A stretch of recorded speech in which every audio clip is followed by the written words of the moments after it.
Are you doing any of these 5 mistakes? Be careful. Doing any of these mistakes can cost you your dream college and getting into one of the top 5 NLUs. What these mistakes are, we'll discuss by the end of this video and you will know exactly how to tackle them.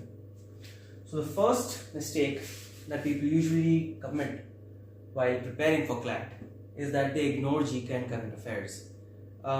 जब आप अखबार पढ़ेंगे तब उसमें आप कई तरीके की चीज़ों के बारे में पढ़ेंगे एंड उसमें आपको करंट अफेयर्स की काफ़ी नॉलेज आएगी एंड वातावरण में क्या चल रहा है, क्या हो रहा है, उसकी नॉलेज जानना बहुत इंपॉर्टेंट है एक लॉयर के लिए और एक लॉ स्टूडेंट के लिए। तो किसी भी हालत में जीके या करंट अफेयर्स को स्किप मत कीजिएगा क्योंकि ये आता है अराउंड 25 से 30 सवाल आते हैं इसके क्लैट में एंड आपको इसमें काफ़ी हाई एक्यूरेसी मिल सकती है अगर आप जीके में न्यूज़पेपर और बुक्स ठीक से पढ़ें। बुक्स के लिए आप ल्यूसेंट पढ़ सकते हैं, इसके लिए ल्यूसेंट आती है स्टैटिक जीके के लिए, एक पियर्सन भी आती है and for current affairs newspaper से बेटर कुछ भी नहीं है। कोई भी पढ़ सकते हैं आप, times of India, Hindu, Indian express. मैं पर्सनली इंडियन एक्सप्रेस पढ़ता था लेकिन ज़्यादा इंपॉर्टेंट है कि आप कंसिस्टेंट रहें एंड आप परसिवियर करें क्योंकि ये जैसा कि मैंने पिछली वीडियो में कहा था ये एक मैराथन है और ये एक रेस नहीं है, फ्लैट रेस नहीं है। So it's much more important for you to stay continuous and consistent than to maybe just do blitz studying for 2-3 weeks. दूसरा है कि मॉक्स नहीं लेते लोग, मॉक टेस्ट्स।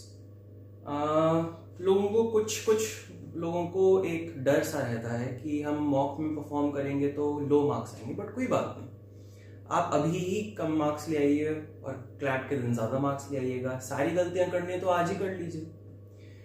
मेरे कहने का ये मतलब है कि जब तक आप मॉक्स नहीं करेंगे तब तक आपको समझ में नहीं आएगा कि आप कहाँ गलत जा रहे हैं और जब तक आपको पता नहीं आपको चलेगा कि आप कहाँ गलत जा रहे हैं तब तक आप सुधार नहीं ला पाएंगे। और इसीलिए आपको मॉक देना बहुत इंपॉर्टेंट है क्योंकि उससे आप एक तरीके का अपने आप को असेस कर पाएंगे कि आप कहाँ लैक कर रहे हैं और कहाँ आपका स्ट्रॉन्ग एरिया है। उससे क्या होता है, आप जब क्लैट का पेपर दे रहे होंगे आपको पता होगा आपको कहाँ ज़्यादा टाइम देना है, कहाँ कम टाइम देना है, क्योंकि आप अपने स्ट्रेंथ के हिसाब से जो एरिया आपका अच्छा है वो ज़्यादा जल्दी करेंगे एज कम्पेयर टू मैथ्स और लॉजिकल रीजनिंग जहाँ पे यूजुअली लोगों को टाइम लग जाता है। तीसरा है using too many books. Bruce Lee की एक कहावत है that I do not fear a man who has practiced 100 different kicks. I fear the man who has practiced one kick 100 times. So इससे हमें ये सीखने को मिलता है कि अगर आप 2-3 बुक्स को ही रेफर करें पर सब्जेक्ट, आप अगर 1 या 2 बुक्स को ही रेफर करें और मैक्स टू मैक्स 2-3 बुक्स को रेफर करें और उनको अच्छे से पढ़ें तो आपकी जीत होगी। एक बुक को बार बार पढ़ना ज़्यादा अच्छा होगा एज कम्पेयर टू 5-6 बुक्स पढ़ना क्योंकि ब्रेन का जो रिटेंशन होता है वो कम होता है एज जब आप 5-6 किताबें पढ़ते हैं। लेकिन जब आप एक ही किताब बार बार पढ़ते हैं, क्योंकि देखिए कंटेंट वाइज किताबों में यूजुअली सेम चीज़ें होंगी, तो कोई भी पब्लिशर लीजिए जो रेप्यूटेड हो एंड उन सब के आप देख सकते हैं कि वो क्या लिखते हैं and once you refer to that आप उस पे ही स्टिक करिए। बुक्स में आप यूनिवर्सल की देख सकते हैं, लेक्सिस नेक्सिस की आती है, लॉ एंड जस्टिस की आती है, IMS की आती है, बहुत सारे ऐसे रेप्यूटेड पब्लिशर्स हैं जिनकी बुक्स आती हैं। तो आप कोई भी लॉ की बुक ले सकते हैं क्लैट प्रिपरेशन की एंड उन सब में जो कंटेंट होता है वो मोर और लेस सेम होता है। मैंने पर्सनली लेक्सिस नेक्सिस की यूज़ करी थी इन 2015, बट अभी करंटली मैंने जब लेटेस्ट बुक्स देखी तो मुझे लॉ एंड जस्टिस की अच्छी लगी। लेकिन हाँ, आपको जो पर्सनली ज़्यादा सूट कर रहा है आप उसके साथ जाइए। चौथी मिस्टेक है mistaking legal reasoning for law. जैसा कि हमने पिछली वीडियो में देखा था, आपको सिर्फ और सिर्फ प्रिंसिपल अप्लाई करना है। ये प्रिंसिपल आपको लॉ नहीं बताता है, क्योंकि जो एग्जामिनर है वो ये देखना चाहता है कि आप कितने अच्छे से जो प्रिंसिपल है उसको अप्लाई कर सकते हैं। क्योंकि देखिए लॉज तो चेंज होते रहेंगे आए दिन, लेकिन हाँ वो देखना चाहते हैं कि आपको अगर हम एक प्रिंसिपल बता दें तो वो आप कितने अच्छे से लागू कर पाते हैं। और इसलिए अगर आपके प्रिंसिपल में ये तक लिखा है कि मर्डर लीगल है और फिर क्वेश्चन में दे दिया A killed B is A liable, तो आपको लिखना है नो। क्यों? क्योंकि मर्डर लीगल है। आई नो आपका मॉरल सेंस और लॉजिकल सेंस इसके विरुद्ध जाएगा, लेकिन एग्जामिनर ये नहीं देख रहा है।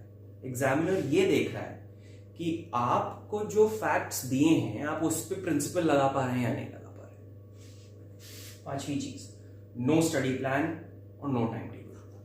ये काफी हानिकारक होता है सबके लिए। कुछ लोगों को देखिए, आपको अपना रूटीन बेस्ट पता होगा कि आप कितने बजे उठते हैं, कितने बजे सोते हैं, कितने बजे सेहत बनाने जाते हैं, कसरत करते हैं। तो हाँ, ये सब इंपॉर्टेंट है, और हाँ, स्लीप इज ऑल्सो इम्पॉर्टेंट, लेकिन कोशिश ये रहनी चाहिए कि आप लगभग 2 से 4 घंटे डेली क्लैट के प्रिपरेशन को दे पाएं। और ऐसे सोचिए कि अगर आप एक दिन में शायद इंस्टाग्राम, स्नैपचैट या मान लीजिए दोस्तों से थोड़ा कम मिलेंगे एक हफ्ते में, तो ज़्यादा नुकसान नहीं होगा। बाकी स्क्रीन टाइम काफ़ी रहता है लोगों का, तो अगर आप स्क्रीन टाइम कम करेंगे तो आप ये नोटिस करेंगे कि आपके पास अपने आप काफ़ी टाइम उपज के आता है। और इसलिए आप एक टाइम टेबल और स्टडी प्लान भी बना सकते हैं अपने हिसाब से कि आप कितने बजे उठते हैं, कितने बजे सोते हैं, खाना पीना कैसे करना होता है। ये बहुत इंपॉर्टेंट है। एक बार जब आप टाइम टेबल बना लें, मैंने देखा है बहुत लोग टाइम टेबल बना लेते हैं, ठीक है, फिर वो ऐसे कोई कोने में पड़ा रहता है। बट इट्स वेरी इंपॉर्टेंट कि आप अपना टाइम टेबल फॉलो करें। तो एक ऐसा टाइम टेबल बनाइए जो आपसे फॉलो हो पाए, डुएबल टाइम टेबल बनाइएगा। ऐसा मत कर लीजिएगा फ्लो में आके, फील में आके कि बस 8-10 घंटे का टाइम टेबल बना लिया, क्योंकि वो आपको फॉलो करने में मुश्किल हो जाएगी, ठीक है। बाकी आपका अखबार पढ़ने से मैं एक और चीज बताना चाहूंगा कि काफी फायदा होगा आपकी इंग्लिश वोकैबुलरी में भी, क्योंकि आपको ऐसे ऐसे शब्द पढ़ने को मिलेंगे जो आपने शायद पहले कभी नहीं सुना होगा, और आप जैसे ही वो पढ़ें उसको बस डिक्शनरी से रेफर करके उसकी मीनिंग जान लीजिएगा। और ब्रेन की यह ताकत होती है कि इसको काफी सारी चीजें याद रह जाती हैं अनजाने में। अब जैसे इंक्वायर और इनक्वायर है, इसका मतलब आप समझ जाएंगे, क्योंकि ये दोनों बहुत बार वर्ड्स जो हैं अखबार में यूज होते हैं। इंक्वायर का मतलब होता है पूछना, टू क्वेश्चन समथिंग, वेराज जो इंक्वायर है, ये वाला जो इंक्वायर है, this is more to do with a formal proceeding. जैसे किसी के अगेंस्ट इंक्वायरी चलती है, डिपार्टमेंटल प्रोसीडिंग्स चलती हैं, डिसिप्लिनरी एक्शंस चलते हैं, इसका मतलब ये इंक्वायर वाला है। दूसरा है एम्पैथी एंड सिंपैथी। देखिए, एम्पैथी में आप दूसरे का जो फील कर रहा है उससे रिलेट करके आप उसकी भावनाएं समझ सकते हैं, वेराज सिंपैथी में एक पिटी वाला भावना आ जाती है। जैसे एम्पैथी का मैं आपको अगर एक उदाहरण दूं, तो मैं आप लोगों के साथ एम्पैथाइज कर सकता हूं, क्योंकि मैं कहीं ना कहीं अभी भी आपसे रिलेट करता हूं। 10-12 साल पहले मैं आपके ही पोजीशन पे था, तो मैं आपके साथ एम्पैथाइज कर सकता हूं। वहीं कोई मान लीजिए अगर कोई इंजीनियरिंग का स्टूडेंट होगा तो वो आपके साथ सिंपैथाइज कर पाएगा, एम्पैथाइज नहीं कर पाएगा, क्योंकि उसको भी पता तो है कि कितना ज्यादा पढ़ना पड़ता है, लेकिन उसको एग्जैक्ट नहीं पता, उसको वो वाले एक्सपीरियंसेस नहीं है जो आपको एक्सपीरियंस हुए हैं। और इसीलिए एक सटल सा डिफरेंस है जो आपको जानना चाहिए। बाकी